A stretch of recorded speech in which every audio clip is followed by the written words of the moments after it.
آئیے پروگرام دیکھیے، مگر ٹھہریے، پہلے اچھی اچھی نیتیں فرما لیجئے تاکہ ثواب بھی ملے۔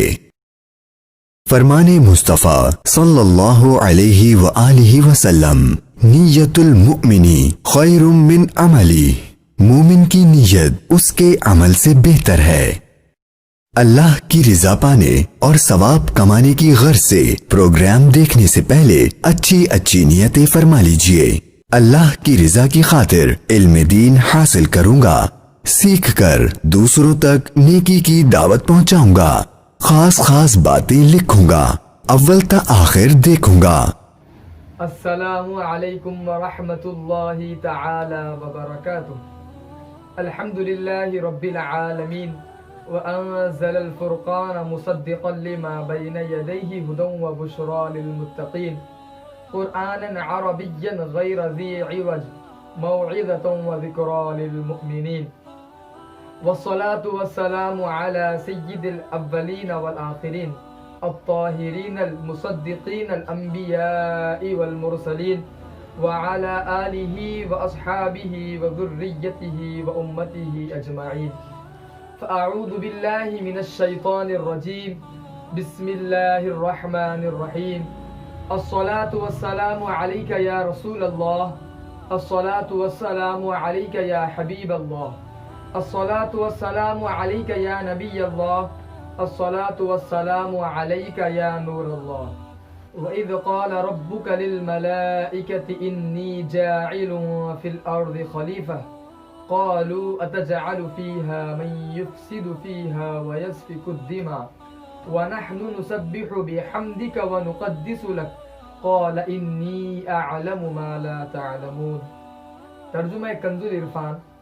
اور یاد کرو جب تمہارے رب نے فرشتوں سے فرمایا میں زمین میں اپنا نائب بنانے والا ہوں، تو انہوں نے عرض کیا کیا تو زمین میں اسے نائب بنائے گا جو اس میں فساد پھیلائے گا اور خون بہائے گا، حالانکہ ہم تیری حمد کرتے ہوئے تیری تسبیح کرتے ہیں اور تیری پاکی بیان کرتے ہیں۔ فرمایا بے شک میں وہ جانتا ہوں جو تم نہیں جانتے۔ قبلہ شیخ الحدیث و تفسیر سراج الجنان میں کچھ اس طرح اس آیت شریفہ کی وضاحت فرماتے ہیں کہ وَإِذْ قَالَ رَبُّكَ لِلْمَلَائِكَةِ، اور جب تمہارے رب نے فرشتوں سے فرمایا۔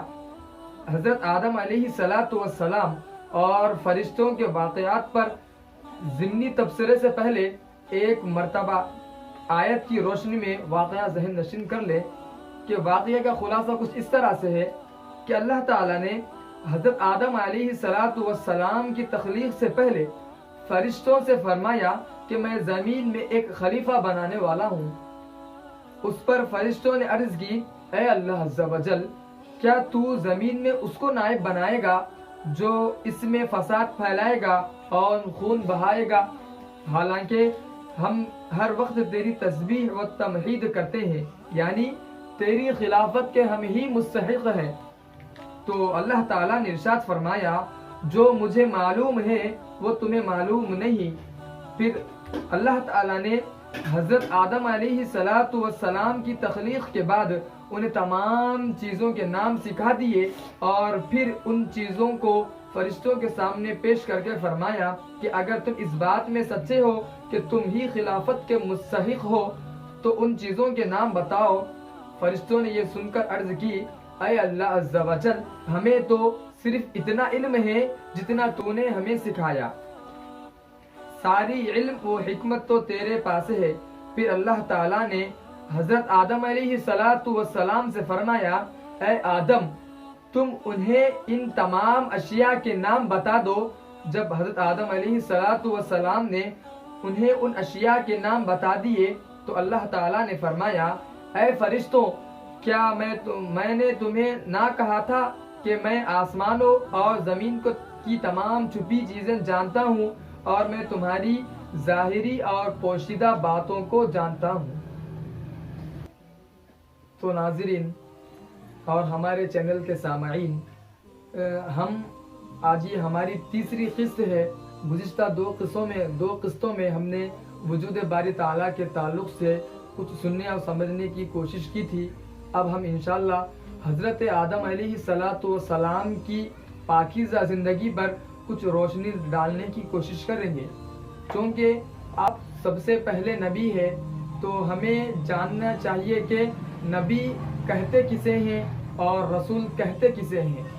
تو علامہ ابن حمام لکھتے ہیں کہ نبی وہ انسان ہے جس کو اللہ تعالیٰ نے اس کی طرف کی ہوئی وحی کی تبلیغ کے لیے بھیجا ہو.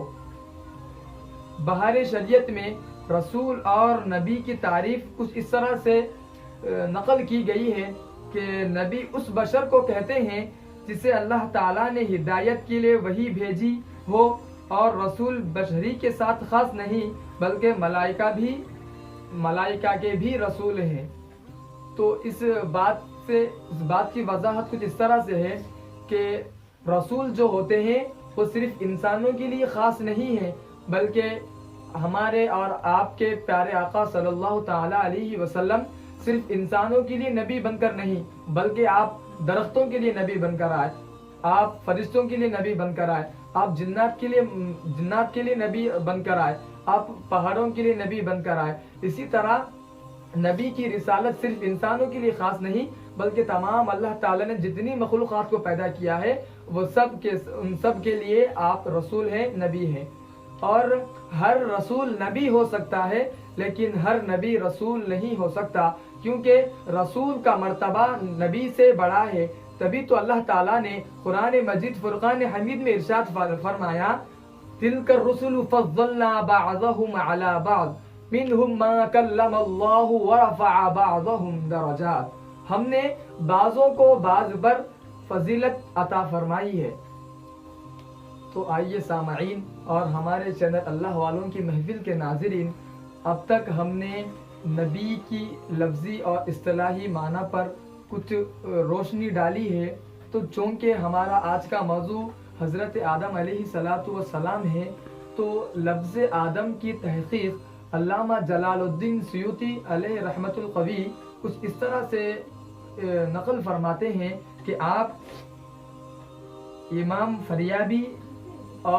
فریابی نے امام ابن سعد اور امام ابن سعد نے امام ابن جریر نے ابی حاتم اور امام ابن حاتم نے امام حاکم اور امام حاکم نے امام بہقی سے اور امام بہقی نے حضرت ابن عباس رضی اللہ تعالی عنہما سے روایت کیا ہے کہ حضرت آدم علیہ السلام کو آدم اس لیے کہا گیا کہ ان کو عدیم ارض یعنی زمین کی سطح سے بنایا گیا ہے، یا سرخ، سیاہ اور سفید مٹی سے.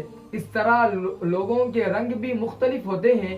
جس طرح علاقہ تبدیل ہو جاتا ہے اس مناسبت سے ادر کنٹریز دیگر ممالک میں کچھ علاقے کے لوگ کالے ہوتے ہیں، کچھ علاقے کے لوگ گورے ہوتے ہیں اور کچھ علاقے کے لوگ سرخ رنگ کے ہوتے ہیں اور کچھ علاقے کے لوگ سفید ہوتے ہیں. تو آدم علیہ السلام کے جسد اقدس کے لیے جس مٹی کو جمع کیا گیا تھا تو اس مٹی کو ایک جگہ سے نہیں بلکہ دنیا کے ہر جگہ سے تھوڑی تھوڑی مٹی لے کر حضرت آدم علیہ السلام کے جسد اقدس کو بنایا گیا ہے. امام عبد بن حمید نے حضرت ابن عباس رضی اللہ تعالی عنہما سے روایت کرتے ہوئے کہا کہ اللہ تعالیٰ نے حضرت آدم علیہ السلام کو عدیم ارض یعنی زمین کی سطح سے پیدا کیا. سرخ، سفید، سیاہ اور سفید مٹی سے آپ علیہ السلام کو پیدا فرمایا.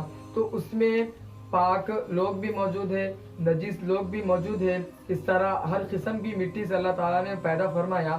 تو اس میں حضرات انسان میں تمام قسم کے لوگ موجود ہیں.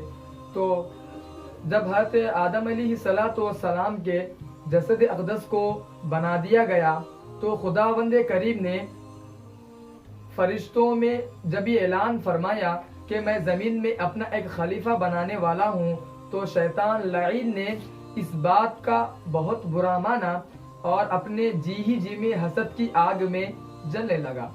تو پیارے دوستوں اور ہمارے چینل اللہ والوں کی محفل کے ناظرین، حسد ایک بہت ہی بری قسم کی بلا ہے، اللہ پاک ہم سب کی اس سے حفاظت فرمائے۔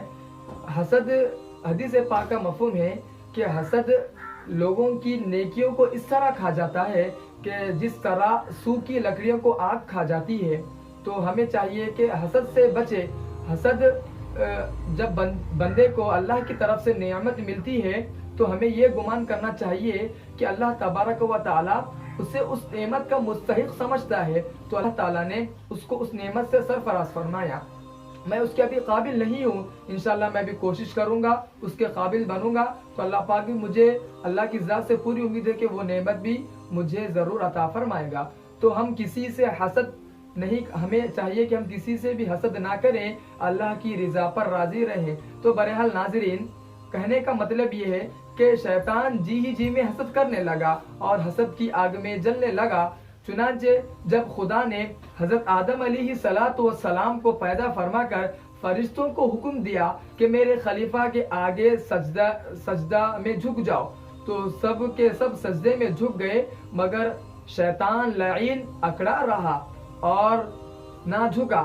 خداوند کریم کو اس کا یہ تجربہ پسند نہ آیا اور اس سے دریافت فرمایا کہ اے ابلیس، میں نے جب اپنی یہ قدرت سے بنائے ہوئے خلیفہ کے آگے سجدہ کرنے کا حکم دیا تو تم نے کیوں نہ سجدہ کیا؟